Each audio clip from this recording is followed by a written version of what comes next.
Selain menggeser jadwal pelaksanaan pilkada yang sebelumnya bulan September menjadi bulan Desember, pandemi corona juga membuat anggaran dalam pilkada 2020 mengalami perubahan yang cukup besar.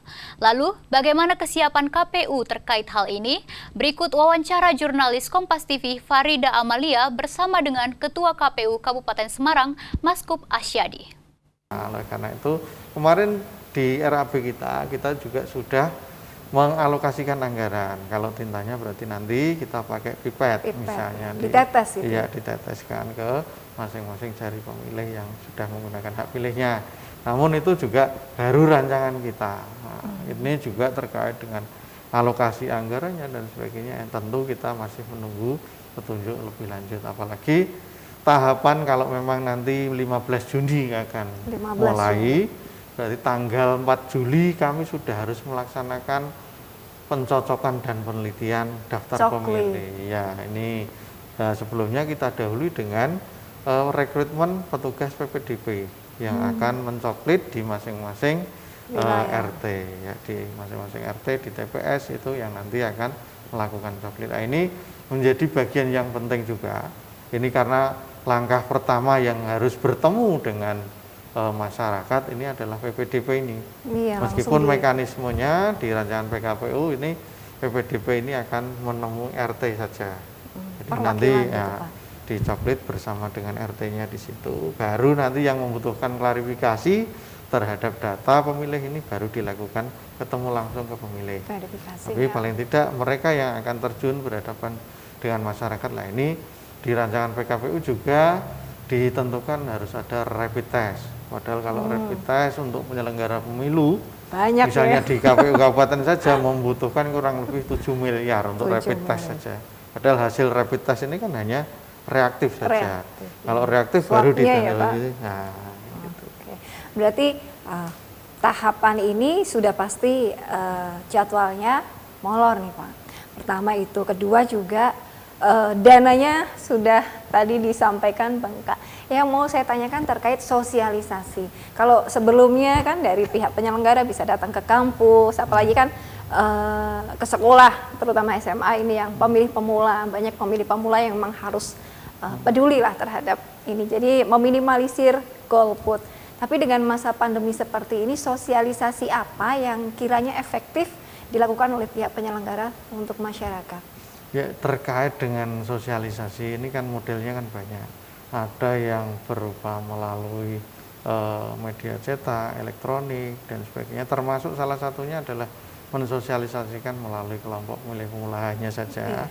Dengan kondisi yang sekarang itu untuk pesertanya kan dibatasi biar tidak nanti menimbulkan kerumunan yang justru nanti bisa menyebabkan adanya penularan COVID-19 ini.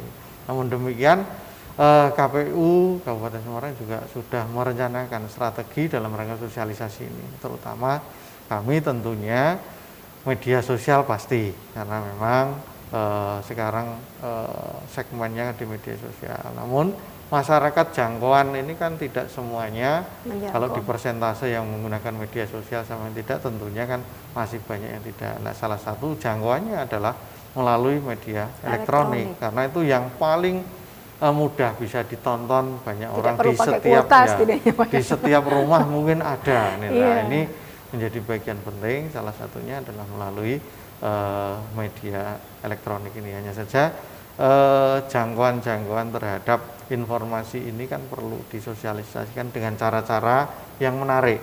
Betul. Artinya kita punya strategi seperti apa sehingga nanti dari media elektronik juga bisa mengaktualisasikan pengennya Kabupaten Semarang sosialisasinya seperti ini dan sebagainya. Itu akan lebih banyak diketahui masyarakat daripada melalui hal-hal yang lainnya. Sejauh ini kira-kira kendala apa yang dialami yang dirasakan oleh KPU di masa pandemi corona ini, Pak? Jadi yang pertama yang kita alami terkait dengan kendala ini tentunya tadi adalah rasa kekhawatiran terhadap penyebaran COVID ini. Namun demikian kita niat bahwa apa yang kita lakukan ini adalah untuk demi kebaikan bersama. Sekaligus wujud kita untuk melawan corona ini salah satunya adalah dengan menerapkan protokol kesehatan. Salah satunya adalah dalam tahapan pelaksanaan pemilihan bupati dan wakil bupati ini kita menerapkan protokol kesehatan sebagai bentuk nanti new normal itu seperti apa, yaitu berarti kita keluar pakai masker, misalnya normal itu apa, berarti cuci tangan, kemudian pakai hand sanitizer dan sebagainya, physical distancing, disemprot disinfektan. Disinfektan itu sebagai bagian dari pola hidup tatanan baru lah. New normal. Di sini sendiri juga sudah ya Pak ya, tadi di depan sudah ada nih cuci tangan, termogan, kemudian hand sanitizer sudah diterapkan.